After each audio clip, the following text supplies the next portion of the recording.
أهلا وسهلا بيكم مستمعينا ركاب أتوبيس 6.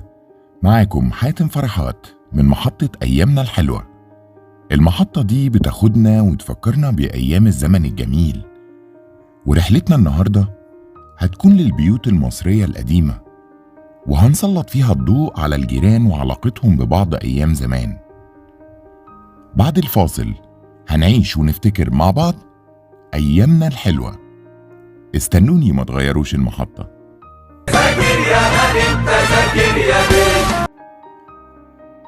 ورجعنا لكم بعد الفاصل. انتوا لسه بتسمعوا حاتم فرحات من محطة أيامنا الحلوة. الجار قبل الدار يا ولدي، مثل قديم كنا ولا زلنا بنسمعه كتير، وخصوصا من الناس القديمة. الناس دي اللي كانت قبل ما تشتري بيت جديد أو يغيروا مكان السكن بتاعهم كان ممكن يقعدوا يلفوا ويدوروا بالشهور في المكان اللي رايحينه، عشان المكان ده هيبقى فيه حياتهم في وسط جيرانهم، اللي هيبقى فيه بينهم وبين بعض روابط قوية ومستديمة. وده لأن البيوت كانت قريبة من بعضها وأبوابها مفتوحة بصفة شبه دايمة. كانت الجيرة علاقة قوية ومليانة محبة وتسامح وتراحم. الجار كان أول واحد تلاقيه جنبك بيدعمك بكل ما يملك من طاقة في حالة لا قدر الله وحصل مكروه لحد من أفراد الأسرة أو حصلت حالة وفاة، وتلاقيه برضو هو اللي بيجري هنا وهناك عشان يخلص أي إجراءات مطلوبة في أي حالة من الحالات.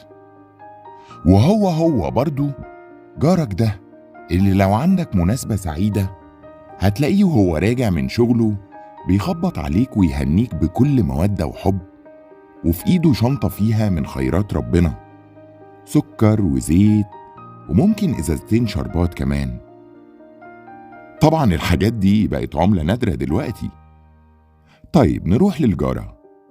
الجارة يا حضرات كانت أقرب لجارتها من أهلها في أوقات كتير من حالات الطوارئ المفاجئة، سواء كانت الحالات دي مفرحة أو محزنة.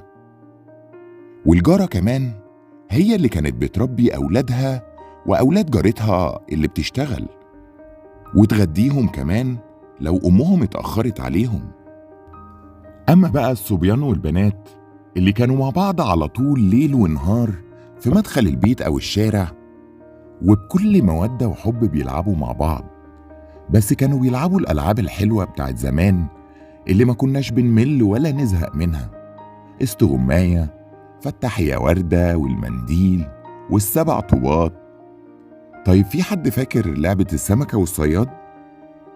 والله كانت أيام ولا أحلى ولا أبسط ولا أهدى من كده.